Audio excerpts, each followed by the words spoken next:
Now, the figures in your report are fairly stunning. Last year, just 26 people owned the same amount as the 3.8 billion poorest people in the world. Why do you think it is that we've seen this trend towards global inequality intensify? I think we have a situation where the entire global economy is benefiting those at the top. So since the financial crisis 10 years ago, the number of billionaires has doubled and their wealth has doubled. But you've seen ordinary wages, particularly in Europe, barely move. So you're seeing a whole system that's designed to reward those at the top. And what we're saying as Oxfam is that's broken. It doesn't have to be that way at all. One of the big issues we're highlighting is tax. So the richest people in the world are paying lower rates of tax than they have in decades. You've seen taxes collapse for the richest. So we're saying you could have another system where the richest people on earth paid their fair share of taxes, and then you could see a much more equal outcome, and you wouldn't have this huge inequality crisis which is generating so much popular unrest and public anger around the world. So your report is highlighting, as you say, tax on this. How much do corporations pay into the system when compared, for example, to regular consumers? Well, I think if you look at the collapse in taxes on wealth, for instance, for every dollar of tax revenue, only 4 cents of that is coming from taxes on wealth, whereas 39 cents is coming from taxes on ordinary workers, taxes like VAT or income. So you can see there's a real shift in the tax system towards ordinary people and away from the super rich. And that's compounded by the use of tax havens, tax avoidance. We're forever seeing scandals in the newspapers and on television about the super rich avoiding tax. So a key message for us is that let's make the rich pay their fair share of taxes, and then we could have every child in school. We could have a situation where no one fears ill health because they can't afford medicines. A more equal world is possible.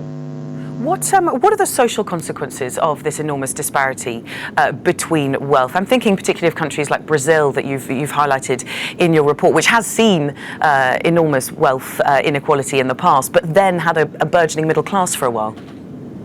Yes, I mean, Brazil for 10 or 15 years was bucking the global trend, and you could see inequality falling from a very high level. Sadly, that's turned around, and with the new leadership in Brazil, there's very little interest in continuing to tackle inequality. And you still see a situation in Brazil where the bottom 10% of people are paying a higher effective tax rate than the richest 10%. So it's an upside down situation where poor people are paying more tax, which is not uncommon. I mean, here, I live in Kenya, and here you have dramatic inequality where you see the poorest people unable to pay for basic healthcare, where the richest people have top-end hospitals, the best healthcare money can buy.